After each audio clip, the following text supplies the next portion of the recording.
Hello दोस्तों, कैसे हो? तो दोस्तों आज के इस नए वीडियो में आप सबका स्वागत करता हूं। तो दोस्तों आज के इस नए वीडियो में हम लोग बात करने वाले एक्सचेंज 22 के बारे में, और इस वीडियो में हम लोग कवर करेंगे Australia woman versus Pakistan woman के बाय सेल के पिक्स और मल्टीबैगर के पिक्स। कल भी हम लोगों ने ऐसे ही वीडियो बनाया था और आई होप आपको बहुत ज़्यादा हेल्प किया हो, स्पेशली मल्टीबैगर में, बिकॉज जो 5 प्लेयर्स हम लोगों ने सेलेक्ट किए थे उसी में से एक प्लेयर मल्टीबैगर बनी, सुजी बेट्स, जिनके रिटर्न्स थे ऑलमोस्ट 10 टाइम्स। तो आपको अच्छा खासा प्रॉफिट हुआ होगा आई होप, और यही हम लोग इस वीडियो में भी करने की कोशिश करेंगे, और प्लस आपको लीडर बोर्ड में रैंक भी मिली होगी। तो चलो गाइस बढ़ते हैं आगे, देख लेते हैं सबसे पहले बाय सेल के पिक्स। तो थोड़ा नीचे आते हैं, पहले पाकिस्तान से स्टार्ट करते हैं। तो यहाँ पे मैंने डियाना बेग का एक शेयर सेल किया है, बट अगर पाकिस्तान की सेकंड बॉलिंग है तो मैं एक से ज़्यादा इनके शेयर सेल कर सकता हूँ। उसके बाद बिस्मा मारूफ के मैंने 5 शेयर सेल किए हैं। मैंने यहाँ पे जवेरिया खान के 5 शेयर सेल किए हैं, और निदादार, देखो एक रिस्क लेके ना इनके कुछ शेयर्स आप सेल कर सकते हो, बिकॉज अगर विकेट लेस गई जो अब तक रही है ऑस्ट्रेलिया के सामने, इन्होंने कभी भी एक भी विकेट नहीं निकाला वनडे क्रिकेट में, अगर फिर से विकेट लेस चली जाए तो अच्छा खासा आपको प्रॉफिट देख के जा सकती है। बैटिंग कर लेती है और अच्छी खासी बैटिंग कर लेती है, बट स्टिल विकेट लेस गई तो हो सकता है आपको 30-35 रुपये का प्रॉफिट दे जाए या फिर इससे ज़्यादा दे जाए। तो कुछ शेयर्स इनके सेल कर सकते हो, बट अगर विकेट ले गई तो फिर थोड़ा सा आपके लिए मुश्किलें क्रिएट कर सकती है, थोड़ा देख के चलना। अब ऑस्ट्रेलिया की ओर से यहाँ पे मैंने डार्सी ब्राउन का एक शेयर लिया है, बट अगर ऑस्ट्रेलिया की पहले बॉलिंग है तो मैं इनकी एक से ज़्यादा शेयर्स ले सकता हूँ, बिकॉज ये न्यू बॉल के साथ 2-3 विकेट्स निकालने की काबिलियत रखती है। तो यहाँ पे रिस्क लिया जा सकता है, रिस्क है ऑब्वियसली, बट लिया जा सकता है। इनके अलावा बेत मुनी का थोड़ा देख के चलना, अगर ऑस्ट्रेलिया की सेकंड बैटिंग है तो बेत मुनी के कुछ शेयर्स आप सेल कर सकते हो। तो ये कुछ प्लेयर्स है जो मैं ट्राई करने वाला हूँ, बाकी देखते हैं अपने हिसाब से, अगर आपको जो भी प्लेयर्स अच्छे लगे इनके अलावा आप उनको भी ट्राई कर सकते हो। अभी के लिए चलते मल्टीबैगर में, ठीक है। अब देखो ऑस्ट्रेलिया फेवरेट है, तो ऑस्ट्रेलिया के प्लेयर्स को आप लोगों को मोस्टली ट्राई करना है। कल जो हम लोगों ने जिस तरीके से ट्राई किया था, सिर्फ न्यूजीलैंड प्लेयर्स ट्राई किया था, तो अच्छा खासा प्रॉफिट देखने को मिला। अभी इस मैच में देखोगे ना, तो कल तो 5 ही प्लेयर्स अवेलेबल थे, अभी इस मैच में थोड़े ज़्यादा प्लेयर्स अवेलेबल है, और सारे ऑस्ट्रेलियन हैं mostly. Alyssa Healy, Meg Lanning, Rachael Haynes, तीनों के रिटर्न्स अच्छे, एक्चुअली देखो 5%, 5%, 6%, तीनों के रिटर्न्स अच्छे हैं, तीनों टॉप ऑर्डर बैटर्स है, और ये तीनों में से कोई भी मल्टीबैगर बन सकता है।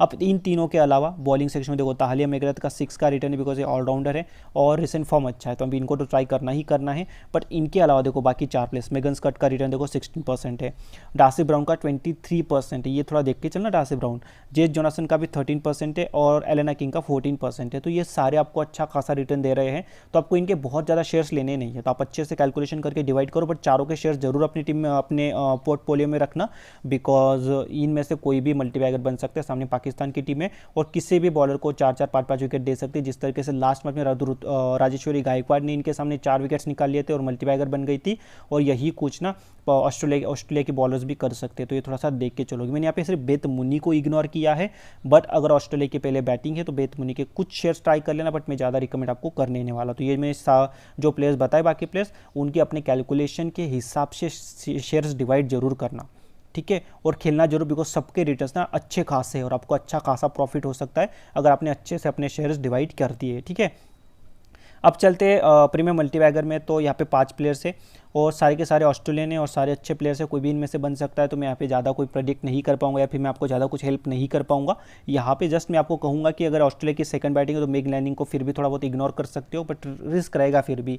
तो mainly premium normal multibagger target करो, और प्रीमियम मल्टीबैगर को में अगर आपको कोई ठीक लग रहा है तो आप अपने हिसाब से रिस्क ले सकते हो। और देखो जिससे लीडर बोर्ड में रैंक लानी है, 500 to 1000 रुपीज़ का एटलीस्ट आपका मिनिमम होना चाहिए बजट एक मैच का।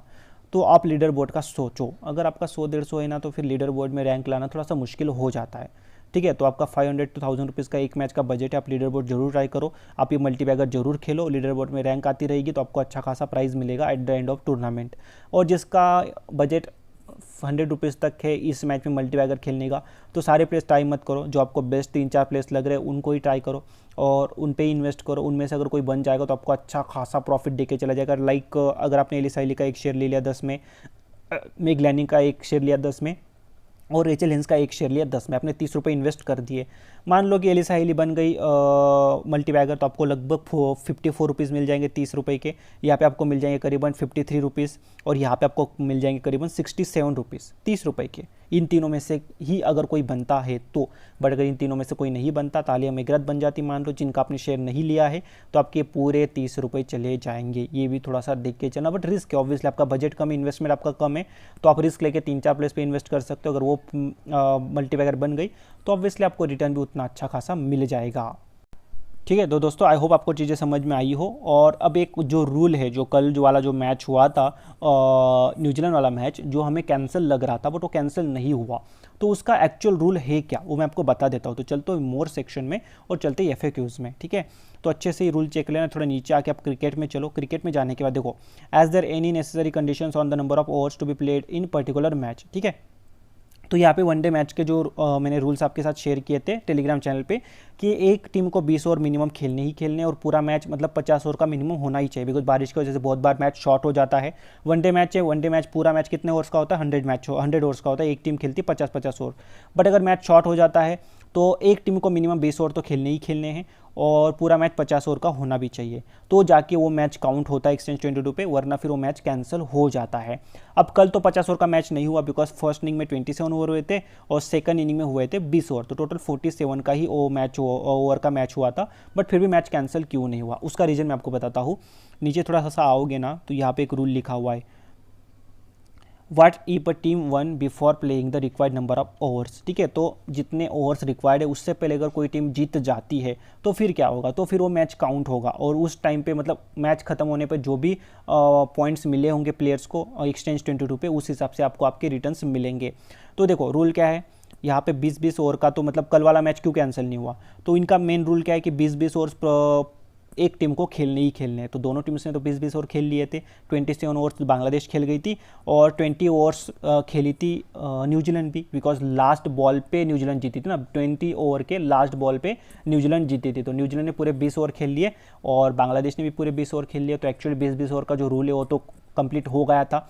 अब 50 ओवर का रूल नहीं कंप्लीट हुआ, और फिर रूल क्या बनता है कि इन्होंने रिक्वायर्ड नंबर ऑफ ओवर्स खत्म होने से पहले ही न्यूजीलैंड ने मैच खत्म कर दिया था, उन्होंने मैच जीत लिया था, और इसी वजह से ना ये मैच कैंसिल नहीं हुआ। ठीक है, इसी वजह से मैच कैंसिल नहीं हुआ, और यही रीज़न था। ठीक है, तो